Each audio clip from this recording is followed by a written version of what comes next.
Hey, did you get a really high power bill recently? Many of us did. So many Texans in the same boat and wondering what happened, why so high? Okay, so it was a record hot summer, but we have our consumer reporter Heather Sullivan here telling us that something else drove up the prices as well. Yeah, people are really scratching their heads, wondering why their bills have suddenly really shot up. So we went to an energy expert to find out what's going on here.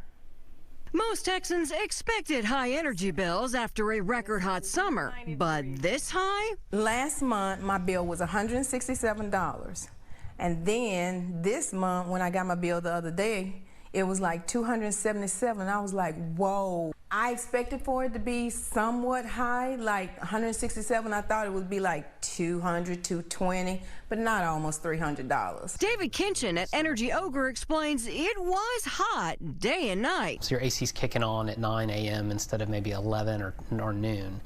And then by noon or 1, it's running all day. Plus, Kinchin says in the Houston area, CenterPoint can add a transmission and distribution utility charge, or TDU, to manage power lines, meters, and poles starting September 1st, which this time is 1.7 cents per kilowatt hour. So we moved into the winter rate on September 1, or for bills that were issued after September 1.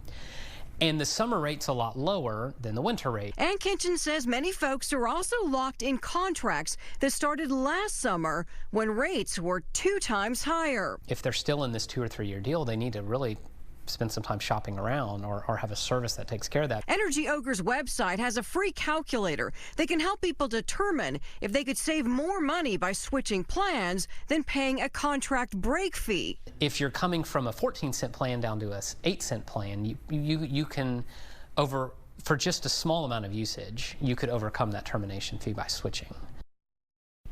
And you can switch plans on your own, or there are also several businesses like Energy Ogre that can help you make that switch. Okay, but what about people who are like, yeah, I'm looking at this bill and there's no way I can pay this right now? Yeah, so you can ask for a payment plan from your provider. You can also look at going on a balanced billing plan, which evens out your monthly payments throughout the year. Now, some utility assistance, unfortunately, has recently dried up. There is still some available, though. So what you want to do is call the United Way hotline at 211. Yeah, so important not to just ignore it, but to try to get help and take care of the situation however you can. Thank you for that, Heather. You bet.